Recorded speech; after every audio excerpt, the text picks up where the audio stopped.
అసమానుడైన వాడు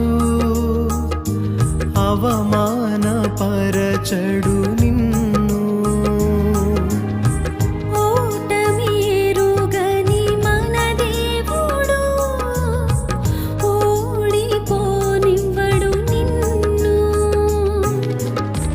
ఘన కార్యాలెన్నో నీకై చేసినవాడు కష్టకాలమందు నీ చేయి విడుచునా.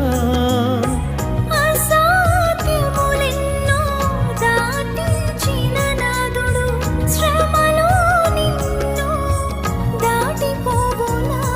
సియోను దేవుడే నిన్ను సిగ్గుపడనివ్వడు, కనికర పూర్ణుడే నీ కన్నీరు తుడుచును.